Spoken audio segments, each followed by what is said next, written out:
ここが好きだよ日本人へようこそ。皆さんは京都と聞いて何を思い浮かべますか？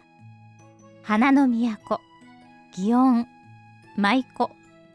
神社やお寺、伝統と近代建築が混在する街並み。京都はさまざまな名所や観光スポットであふれています。しかし今回はそういった名所や観光スポットではなく、京言葉と言われる京都の方言や独特の言い回しについてのお話になります。ただの方言と侮ってはいけません。京言葉に振り回されたアメリカ人女性のジェシーさんのお話を聞いてみましょう。こんにちは。私はアメリカテキサス州オースティン出身のジェシー、28歳よ。オースティンは最近人口が増加している町で、高い教育水準と比較的低い生活費、そして堅実な雇用市場を維持している町よ。だからアメリカで住みやすい町として有名な場所なのよ。私はアメリカの商社に就職して日本の東京支社に転勤になったのが5年前。もともと日本に特別な思いがあったわけではないけど、5年も住むと日本への愛着も強くなったわ。特に私が好きなのは日本の食文化ね。日本を拠点に世界を回ることも多いけど、日本ほど食事が美味しい国はないと思うわ。そんな私に先日サプライズがあったの。会社が京都に新しく支店を立ち上げることになって、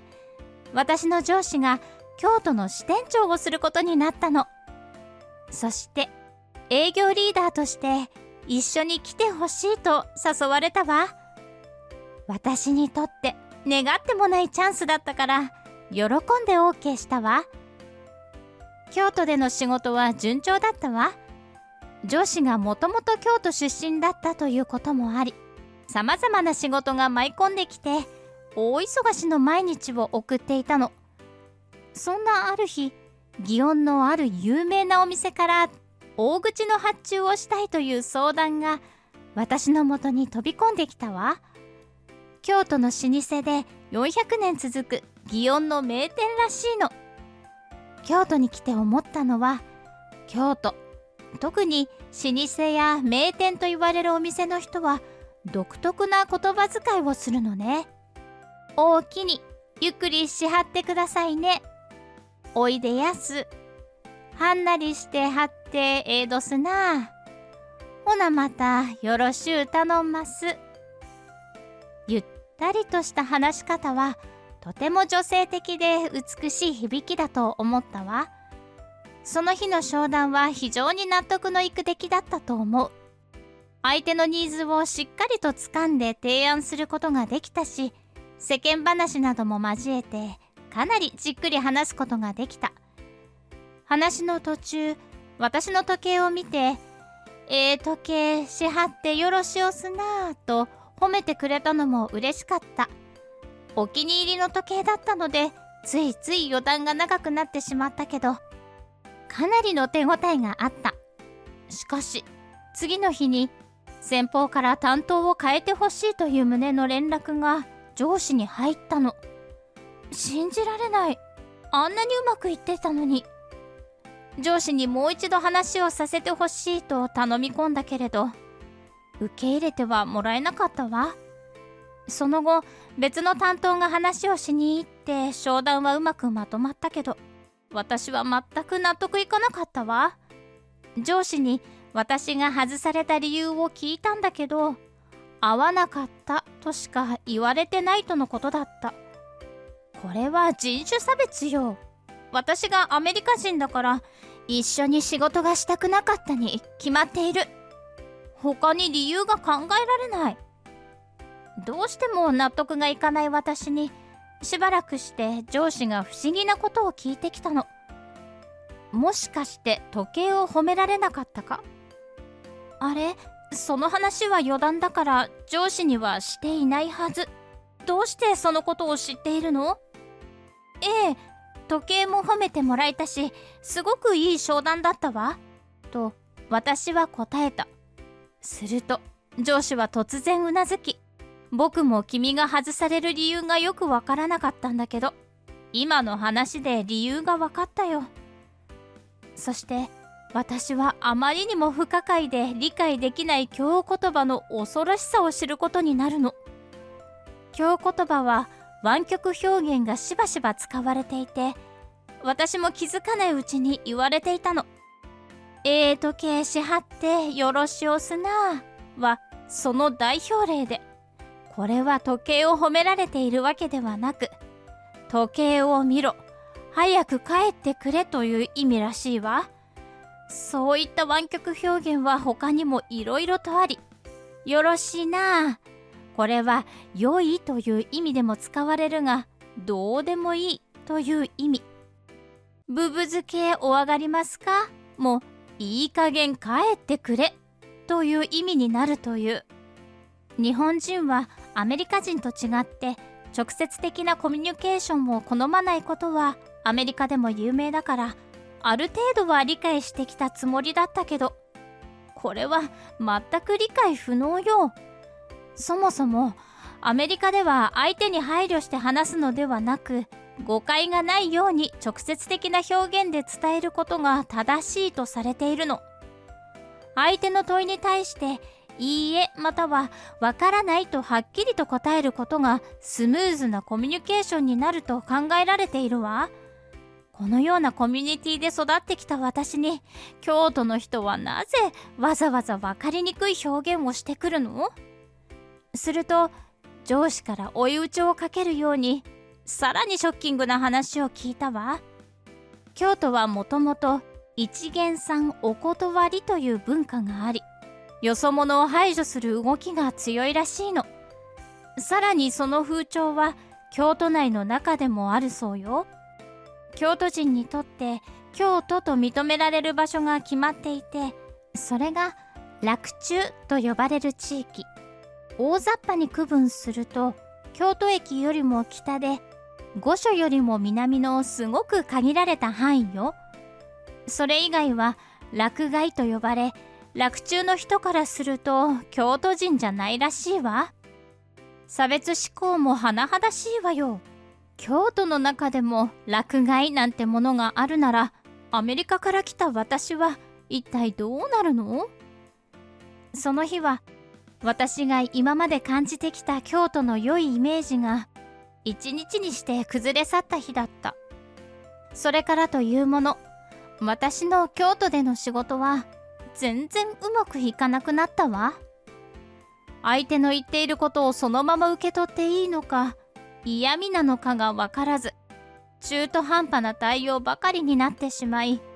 どんどん自信をなくしてしまったの。日本に来て初めてアメリカに帰りたい、そう思ったわ。そんな私を見かねて、ある日上司が私を食事に誘ってくれたの。お酒も入って話題はもちろん京言葉になったわ。私はそもそも回りくどいのが苦手なの。もちろん相手を思いやる言葉や対応は大事だけど、これはビジネスよ。ビジネスにおいて重要な要素は簡潔明瞭に相手のニーズを捉えて、それを満たすシーズを提供することよ。だけど京都ではそれが全然うまくいかない。なんでこんなめんどくさいコミュニケーションを取るのかしら。すると上司が京言葉について教えてくれたの。京都で今のような京言葉が使われるようになったのは、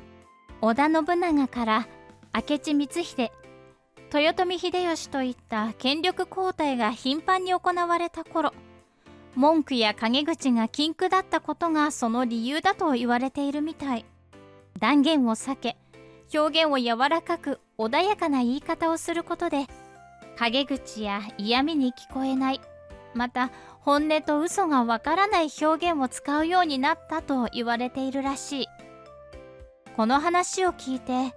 私は自分の過ちに気づくことができたの。京言葉の考え方はビジネスの考え方に通じているところがあると分かったのよ。例えば商談でマイナスなことはストレートに伝えるなんてことはしないわ。時期やタイミングを見計らって伝えるのは当然だし、伝えた後に解決策の提示をすることで不安感を和らげようとするわ。京都の人は確かにストレートに私に打ち合わせを終わりたいとは言わなかったけど、サインは出ていたのかも。だって私は店が忙しくなる時間を把握していない。後の予定があるかの確認するのを忘れていた。そう思うとお客様の言い方が悪かったのではなく、私のビジネスの対応がダメだったのだと気づくことができたの。そしてさらに京言葉は分かりにくく嫌味のように聞こえることもあるけど、その本質はそうじゃないと上司は教えてくれたわ。京都は先民志向が非常に強いとも言われているわよね。洛中、洛外のように区別する。これと京言葉は密接な関係があって、戦国時代や裏切りが多くある場面では、京言葉が伝わるか伝わらないかで敵と味方を判別できたなんて話もあるのよ。そしてその京言葉は受け継がれ、京都の一つの象徴になったのね。そのため現代では京都の人間は、京都で商売をするならば京言葉くらいは理解しときやと教えるためにわざと厳しい対応をすることがあるそうなの。それに京都の人間は簡単に人を切ったりはしないということも教えてもらったわ。京都で商談を断るときは、私どもにはもったいないという表現をよくするんだって。これは商売のスパンが長い京都の商売人は、今取引を切っても100年後にはまたお付き合いが生まれるかもしれないという感覚があり、このような物言いになるみたい。京言葉の白黒をつけない曖昧な表現や、こういった観点で見ると分かりにくい湾曲表現は、相手のための言葉選びだったとも考えられるわけね。日本のビジネスでは本音と建前という言葉がしばしば使われるけど、京言葉も一種の本音と建前だと割り切って、相手のために何ができるかをもう一度しっかり観察して実行することが大事だと気づいたのよ。私は東京での成績も良かったし、リーダーとして京都に来て少し天狗になってしまっていたのかもしれない。そんな態度が相手を思いやる気持ちをなくし、担当替えにつながってしまったのね。京言葉を話す京都人は確かにストレートに意見をぶつけてくることはない。私はストレートに意見をぶつけることが正解だとこれまで決めつけていたけど、相手を思いやる言い回しもまた一つの正解なんだと私は分かったわ。その日を境に私は改めて言葉だけでなく、相手の仕草や環境、言葉の間など様々な点に気をつけて話をするようになったの。そうするとこれまでのスランプがまるで嘘のように京都の人に受け入れられるようになってきたわ。お姉さんよう気が利かはるな。いつもタイミングで来はるからついついこうてまう。今日もそんな言葉をかけてもらえたの。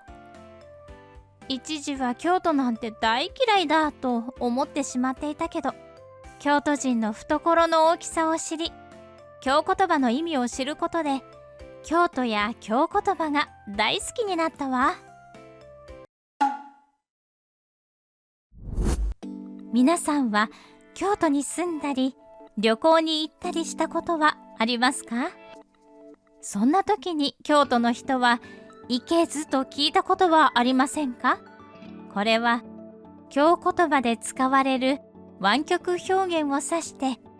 分かりにくいように伝えているという理由で言われています。